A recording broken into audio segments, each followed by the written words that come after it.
한 주간의 IT 이슈를 브리핑해 드립니다. IT 이슈 위클리 지금 바로 시작하겠습니다. 네, 2021년 11월 2일에 방송입니다. 원래 1일에 보통 해드리는데 하루 지각했군요. 네, 저는 스타트업 전문 컨설팅사 디토 파트너스 그룹의 최유환입니다. 자, 오늘도 역시 한 가지 이슈를 콕 집어왔습니다. 페이스북이 사명을 변경했어요. 그렇죠? 네, 회사명을 변경했는데 메타라는 이름으로 변경을 했는데 과연 어떤 의미일까? 우리가 이걸 어떻게 바라봐야 할까? 해석해야 할까? 뭐 이게 이제 오늘의 이슈입니다. 자, 지난 29일 사명을 메타로 변경했죠. 메타. 메타버스의 그 메타 맞습니다. 그죠? 메타. 메타데이터의 그 메타, 맞습니다. 그래서 그런 메타로 변경을 했는데요. 말 그대로 메타버스 시대에 우리가 적극적으로 대응하겠다. 또 메타버스 시대를 주도하겠다. 그걸 위해서 페이스북이 완전히 탈바꿈을 한다. 뭐 이런 식의 이제 선언이죠. 근데 뭐 사실은 좀 약간 생뚱맞은 면도 있죠. 뭐 갑자기 아니 뭐 왜? 뭐 이런 생각이 드는 거죠. 뭐 굳이 이름을 왜 바꿔? 그냥 페이스북이라고 해놓고 메타버스를 뭐 주도하면 되지. 뭐 이런 생각을 충분히 할 수 있죠. 그죠? 자, 그래서 사실은 이번에 갑작스럽게 이렇게 이름을 바꾼 것을 두고 많은 얘기들이 오가고 있고 그러다 보니까 이게 도대체 어떤 의도냐? 그리고 또 그와 관련해서 또 이름을 갑자기 바꾼 것과 관련해서 또 비판도 많고 한데 그런 내용을 잠깐 제가 훑어 드리겠습니다.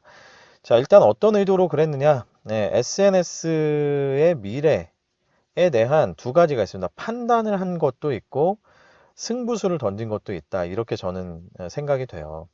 그러니까 뭐 페이스북이 이거는 뭐 직접 이렇게 얘기한 건 아닌데 그냥 저의 해석입니다. 사실은 SNS 시대를 엄청나게 주도했고 그 문을 열었던 게 페이스북인데 늘 보면 최근에 페이스북이 어느 정도 정체되고 나서는 과연 SNS의 미래가 뭐냐?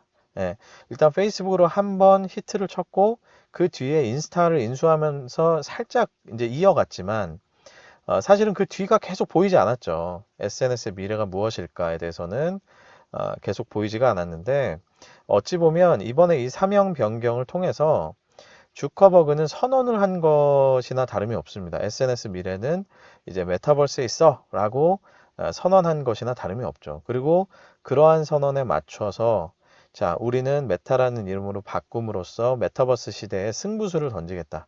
이제 이렇게 해석하는 게 저는 맞다라는 생각이 듭니다.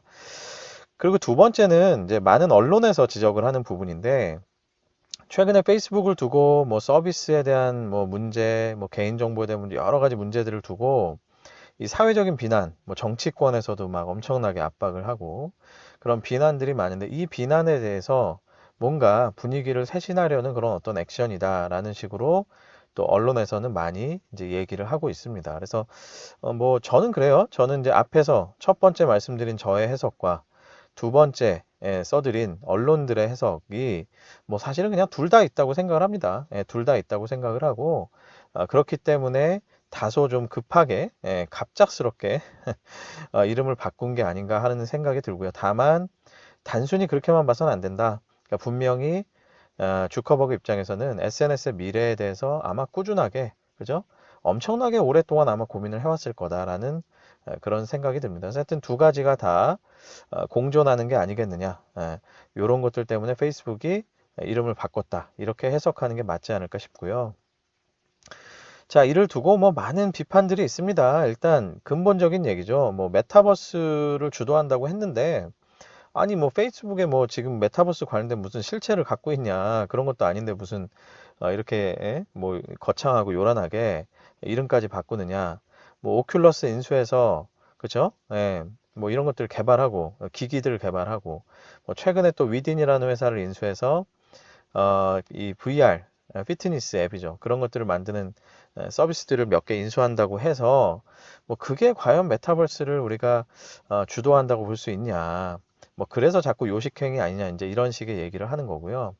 자, 또 하나는 위에서도 말씀드렸죠. 사회적 비난에 대해서 뭔가 주의를 분산하려는 그런 시도 아니냐. 특히 이제 페이스북을 둘러싸고서는 일단 어린이 청소년에 대한 보호 문제 굉장히 심각하게 나왔었죠. 뭐 최근에 이제 인스타에 미성년자 버전을 만들려고 시도를 했다가 뭐 엄청나게 여론의 문매를 맞고 결국은 백지화를 했죠. 그러니까 그런 것들이 지금 페이스북이 계속해서 엄청나게 이제 공격을 받고 있는 포인트죠. 그리고 또 어떤 사람들은 어떻습니까? 이제 SNS, 특히 페이스북을 가지고 이거는 정신적인 마약이다. 이렇게 표현을 했죠. 진짜 여기에서 빨리 벗어나야 된다. 이거 벗어나기 어렵다. 그만큼. 예.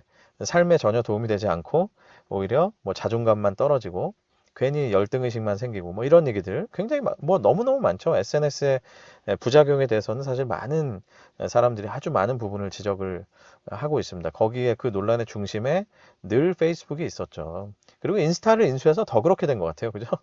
네, 그렇게 됐고 또 뭐 개인정보 유출되는 이슈라든지 또 정치적으로는 뭐 진보 성향, 보수 성향 뭐 또 양쪽에서 다 이제 굉장히 공격을 하고 있고 뭐 가짜 뉴스 이런 것들 유통한다 뭐 등등 굉장히 많은 지금 비판론들이 페이스북을 두고 벌어지고 있고 이건 아직도 진행 중이죠. 자, 그러다 보니까 그냥 이런 것들 주의 분산하려고 하는 거다. 뭐 이렇게 비판하는데 저는 사실 요거는 주의 분산을 시도하는 거다라는 거는 저는 그래도 조금 논리가 약하다고 생각해요. 왜냐면 뭐 이름 바꿨다고 이런 비판 안 하겠습니까? 그죠? 똑같겠죠. 왜냐면 회사 이름만 바꿨고 서비스 이름은 계속 그대로 가기 때문에 아마 이런 비판들은 계속해서 이어질 거예요. 그러니까 그러기 때문에 글쎄 뭐 페이스북이 뭐 회사명 바꿨다고 해서 이게 얼마나 주의가 분산이 될 것이냐. 뭐 그거에 대해서 저는 뭐 이렇게 뭐이 뭐랄까 논리가 강하다 이렇게 생각하진 않습니다. 자, 중요한 거는 앞으로겠죠. 앞으로 페이스북에게 어떤 과제가 남아 있는가 이게 중요한 거죠. 자, 저는 그렇게 생각합니다. 첫 번째, 정말 페이스북이라고 하는 공간을 탄생시켰던 것처럼 진짜 메타버스라는 새로운 어떤 공간을 만들 수 있느냐, 그런 어떤 새로운 공간을 탄생시킬 수 있느냐가 저는 가장 큰 과제라고 생각해요. 근데 뭐 좀 다른 얘기지만 뭐 어찌 보면 페이스북이 이미 메타버스 아니었나 싶기도 하고요. 그렇죠? 뭐이 3차원의 환경이 아니고 뭐 그런 식의 뭐 애니메이션이나 그래픽이 있지 않았을 뿐이지 사실은 뭐 페이스북이 뭐 이미 사실은 뭐 그죠? 가상의 공간이었기 때문에 뭐 그런 면에서는 페이스북이 또 그런 여러 가지 경험들 뭐 사상이나 철학들을 가지고 뭐 제대로 된 정말 메타버스라는 새로운 어떤 공간을 만들어낸다고 하면 뭐 그러면 승산이 있을 수도 있겠다 이런 생각도 살짝 들고요. 자, 그리고 위에서도 말씀드렸는데 개인정보, 요건 다른 얘기군요. 개인정보 추적 금지, 요거는 애플이 지금 유저들한테 선택하게 했죠. 그죠? 그러니까 애플에서는 이제 페이스북 앱이 나의 트래픽 정보나 로그 정보를 추적하는 거를 막을래? 이런 질문을 유저들한테 직접 선택하게 했어요. 그리고 많은 유저들이 난 막을래. 이러고 다 막았죠. 그래서 실제로 어떻습니까? 최근에 지금 페이스북 실적 뭐 완전히 뭐 이게 하락세를 지금 향하고 있죠. 그러니까 이런 것들이 사실은 계속해서 실적을 압박하고 있는데 이런 부분은 아무리 메타버스가 된다 하더라도 마찬가지일 수 있거든요. 그렇기 때문에 과연 이런 식의 압박에 대한 대응을 어떻게 할 것이냐. 그리고 위에서 많이 말씀드렸죠. SNS가 가지는 이런 역기능, 부작용에 대한 여러 가지 비판인데 이거는 메타버스로 간다고 해도 여전하거나 혹은 더 강할 거예요, 아마. 이미 지금 메타버스 상에서 미성년자를 향한 성희롱이라든지 뭐 그죠? 뭐 이 가상 공간에서의 뭐 추행 행위라든지 이런 것들이 지금 굉장히 심각한 문제가 벌써 되고 있거든요. 지금 이제 이게 아주 사회적으로 지금 많은 사람들이 쓰지 않아서 그 문제가 덜 알려졌을 뿐이지 사실은 이 SNS로서의 역기능은 오히려 VR이 되게 되면 VR이나 혹은 3차원 공간이 되게 되면 훨씬 더 그 영향력이 커질 수 있는 가능성이 있습니다. 그렇기 때문에 이런 식에 대한 비판은 여전할 텐데 제가 그래서 아까 말씀드렸죠. 이게 이름 바꾼다고 해서 내가 보기에는 이 이슈를 피해갈 수 없다는 거예요. 그러니까 이거 뭐 주의 분산하려는 거 아니냐 이런 비판도 이게 성립이 안 되는 거죠. 왜냐면 이거 비판이 제가 보기엔 더 세질 거거든요. 이게 과연 페이스북이 이런 식의 사회적 비판을 과연 어떻게 딛고 일어나려고 하는가. 지금 겨우 2차원에서 텍스트 위주로 뭐 혹은 약간의 이미지나 영상 위주로 흘러가는 페이스북을 가지고도 나오는 이런 비판들을 지금 사실 엄밀히 말하면 스무드하게 못 넘어가고 있는데 메타버스가 돼서 그런 영향력이 더 커진다라고 하면 글쎄요. 과연 이거 어떻게 이겨낼 수 있을까요? 그러니까 이런 식의 과제들을 페이스북이 잘 헤쳐나갈 때 말 그대로 메타라는 이름으로 이름을 바꾼 보람이 있지 않을까 이런 생각이 듭니다. 말 그대로 정말 지켜봐야 되는 문제죠.